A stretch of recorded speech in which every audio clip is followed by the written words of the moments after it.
someone who has lived it, played in it, and understands exactly how it operates. That is what made her comments so powerful. They came from someone with direct experience, someone who understands the expectations, the structure, and the realities of that environment better than most. As her remarks began circulating, they immediately sparked discussion throughout the basketball community. Fans, analysts, and media members all took notice because this was not an outsider offering an opinion. This was a player speaking from personal knowledge and experience. And according to many observers, what she revealed challenged a number of assumptions that had been shaping the conversation around Indiana's season. The impact was immediate. What started as a post-game comment quickly became one of the most talked-about moments in the ongoing debate surrounding Stephanie White, Caitlin Clark, and the direction of the Indiana Fever. Because when someone who has been inside the system speaks openly about it, people tend to listen. And when Alyssa Thomas spoke, the basketball world listened. To play against her, how much of an advantage is it to sort of have an understanding of what she likes to run on both sides of the ball? A huge advantage. I mean, like you said, we played, 2 years? Everything's pretty much the same. So defense, offense, we know everything they're about to do. Thomas spoke to reporters with complete confidence and without any hesitation. There was no attempt to soften the message or carefully word her response. Instead, she openly stated that facing the Indiana Fever under Stephanie White represented a significant advantage. Drawing from her own experience, Thomas explained that she had spent 2 seasons playing under White with the Connecticut Sun. That first-hand familiarity, she suggested, gave her unique insight into how White's teams operate. Then came the comment that immediately caught everyone's attention. According to Thomas, very little had changed. Everything is pretty much the same stuff, she said. She went on to explain that both the defensive schemes and offensive sets were highly familiar, adding that her team already knew what to expect. In her view, the system remained so recognizable that opponents could anticipate much of what Indiana was planning to do before it happened. The remark quickly sparked discussion because it came from someone with direct experience inside the system being discussed. For many observers, it was one of the most revealing comments to emerge from the post-game conversation. I think it's time for you, Stephanie White, loving supporters, apologists. I think it's time for y'all to admit that this sports talk is right. She gotta go. She gotta go.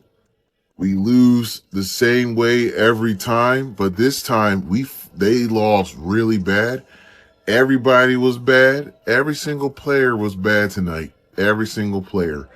But what was the worst? That was not a carefully worded critique or a diplomatic response designed to avoid controversy. It was a veteran professional athlete openly suggesting that her former coach's system has remained largely unchanged over the years. The implication was striking. According to that interpretation, the schemes, play calls, defensive rotations, and offensive actions were so familiar that players who had previously worked within the system could still recognize and anticipate many of them long after leaving. Every screen, every adjustment, and every play drawn up out of a timeout felt recognizable. For Alyssa Thomas, it was as if she had already seen the script before the game even began. She understood the structure, knew the tendencies, and felt confident in what to expect throughout the matchup. That is why her comments generated so much attention. They suggested that familiarity with the system may have provided a significant advantage for opponents who had previously played under Stephanie White. And for critics of Indiana's coaching approach, the remarks reinforced a concern they have voiced throughout the season, that the Fever system may have become too predictable against teams and players who know it well. From that perspective, even with a talent like Caitlin Clark on the roster, they believe the team is being held back by an approach that opponents can anticipate before the action even unfolds. As a hub, it's all the same damn thing, bro. Stephanie White is to blame, bro. This is what Alyssa Thomas said, bro. This is what Alyssa Thomas said, bro. And what was the result of Alyssa Thomas having such a deep understanding of Stephanie White's system? Phoenix dominated Indiana, winning by 35 points, while Thomas delivered a triple-double performance. For many observers, that outcome felt far from accidental. The argument is straightforward. When a defender already knows where the ball is likely to go, understands the intended movement of off-ball players, and recognizes the team's offensive actions before they fully develop, the game becomes much easier to anticipate. Instead of reacting to plays in real time, opponents can begin positioning themselves ahead of the action. That is the concern raised by critics of Indiana's offensive approach. They argue that Thomas had spent enough time in White's system during her years in Connecticut to recognize many of the same concepts, tendencies, and patterns being used by the Fever. As a result, they believe Phoenix entered the matchup with an unusually strong understanding of what Indiana was trying to accomplish offensively. To those observers, the most striking aspect of the situation is the irony. The very system designed to create advantages for Indiana may have also provided valuable insight to an opponent already familiar with it. In their view, a lack of evolution and adaptation allowed a former player to anticipate actions before they unfolded, giving Phoenix a significant tactical edge throughout the game. Whether that interpretation is entirely fair or not, it has become a major part of the conversation surrounding the Fever's coaching philosophy and the growing calls for greater offensive creativity moving forward. I just thought they were the hungrier team. I thought that they played with a relentless, effort, a relentless pursuit to get to what they wanted, to be disruptive on defense, to get to their spots on offense. I thought their competitive spirit was better than ours. And Caitlin had 3 assists in the first 3 minutes of the game, then both her and Aaliyah checked out, I think. Stephanie White has heard these criticisms before. She is well aware of the questions surrounding her coaching philosophy, her game management, and her relationship with Caitlin Clark. And whenever those questions arise, her responses tend to follow a familiar pattern. She talks about competition. She emphasizes that disagreements and frustrations are a normal part of professional sports.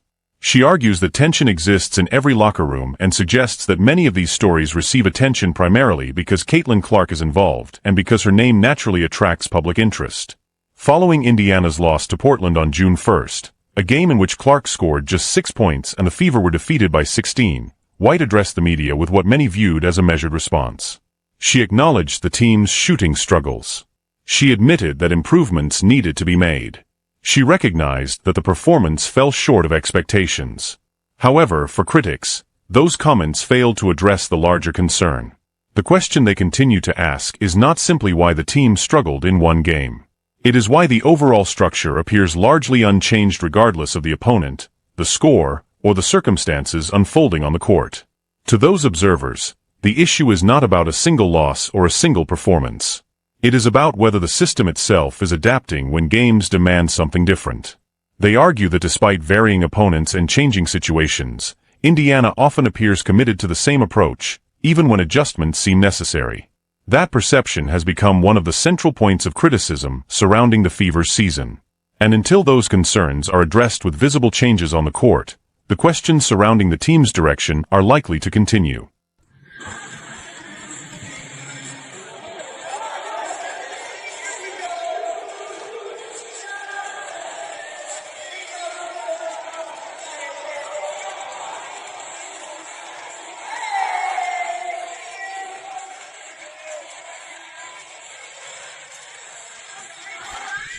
While Stephanie White was downplaying the discussion as media-driven noise, many observers felt the footage from the Portland game told a very different story. During multiple moments throughout the game, cameras appeared to capture Caitlin Clark showing visible frustration on the bench. There were instances where she seemed to shake her head during timeouts, and her body language quickly became a topic of discussion among fans and commentators. To critics, those moments reflected more than simple frustration over a single play or coaching decision. They believe they revealed the emotions of a player who has spent much of the season operating within a system that she may not feel fully maximizes her strengths. According to this viewpoint, the frustration comes from repeatedly seeing the same offensive approach produce similar results while adjustments remain limited. Supporters of Clark argue that she possesses one of the most dynamic offensive skill sets in basketball and that her greatest strengths thrive in a faster, more creative, and less restrictive environment. They believe a system built specifically around her unique abilities could unlock an even higher level of production and impact. Instead, critics contend that Indiana continues to rely heavily on concepts and structures that resemble systems used in previous years, making the offense feel familiar to opponents who have already faced those schemes before. That perception has fueled the argument that other teams are increasingly comfortable defending Indiana because many of the actions, reads, and tendencies have become predictable. Whether that criticism is entirely fair remains a matter of debate. But for those questioning the Fever's offensive direction, the concern is clear. They believe one of the game's most gifted offensive talents is being asked to operate within a framework that does not fully take advantage of what makes her special. And as long as that belief persists, every visible display of frustration from Clark will continue to fuel questions about whether the current system is helping her reach her full potential. Hand off Clark for the tie. Yes! Caitlin Clark has tied the game with under 2 seconds left to play. 22 has done it again. Perhaps the most frustrating part of this entire discussion is that none of it stems from a lack of talent on Caitlin Clark's part. The evidence of what she can do has been on display throughout the season. Whenever the opportunity presents itself, she continues to show why so many people view her as one of the most gifted offensive players in the game. A perfect example came earlier this season against the Washington Mystics. With Indiana trailing by 9 points late in the game, Clark took control. She erupted in the fourth quarter, knocking down 5 three-pointers, finishing with 32 points and 8 assists, and delivering the game-tying shot with just 3.1 seconds remaining to force overtime.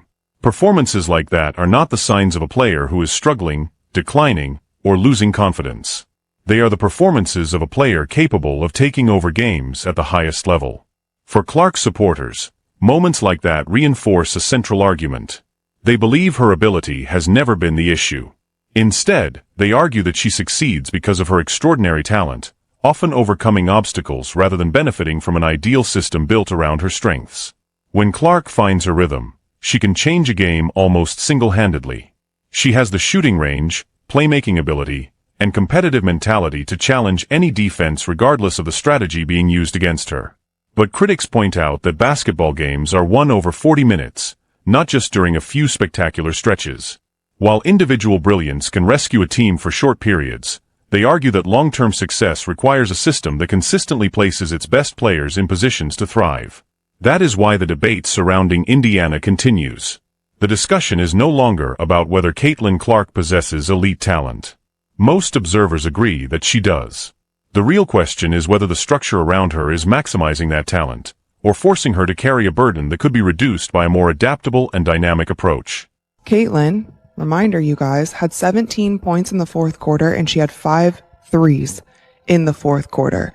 That is unheard of. This bothered me so much. Like, this stopped me in my tracks. I was like, wow. Of all things, you have a player in Caitlin Clark who played 13 games last season. She has talked about how hard that was on her mentally, how hard that was on her trying to battle back from these injuries.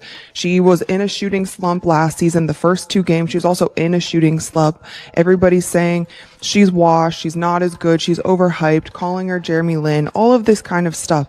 And she goes off in the fourth quarter, and she's the only reason that you were in this game.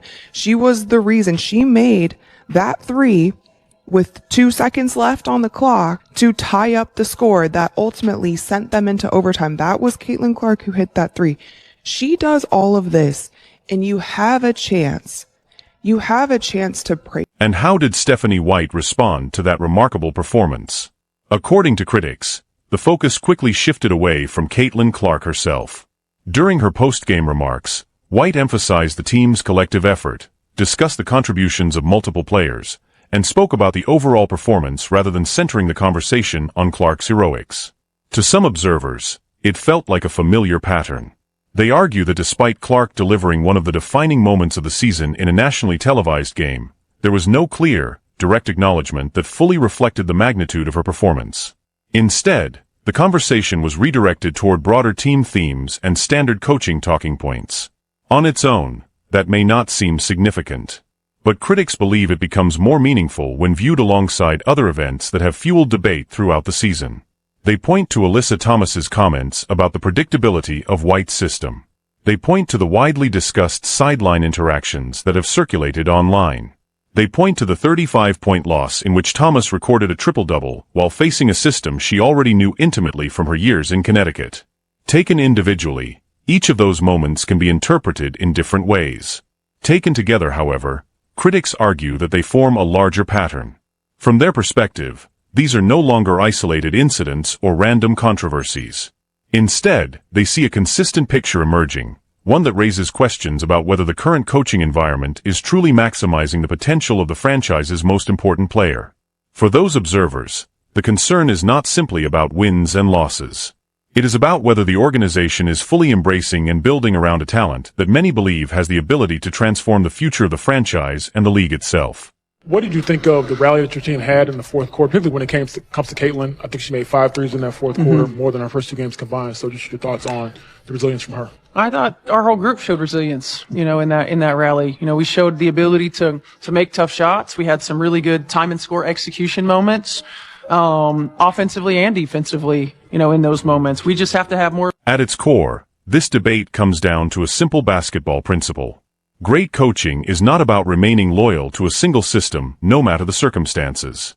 Great coaching is about understanding your players, recognizing what opponents are trying to take away, and making the adjustments necessary to put your team in the best position to succeed. The most successful coaches in basketball history did not become great because they discovered one formula and refused to change it. They became great because they evolved. They adapted to new challenges, adjusted to different opponents, and most importantly, built their systems around the unique talents of their best players. Rather than forcing elite players to fit into outdated structures, they designed strategies that maximize those players' strengths. That is where many critics believe the current discussion surrounding Caitlin Clark begins. Clark possesses a skill set unlike almost anyone in the game today. Her shooting range stretches defenses far beyond traditional limits. Her passing creates opportunities from virtually anywhere on the floor, and her ability to generate offense changes how opponents are forced to defend. Supporters argue that a player with those abilities should be the centerpiece of a highly specialized defensive system designed specifically to take advantage of everything she brings to the court. In their view, the offense should be built around her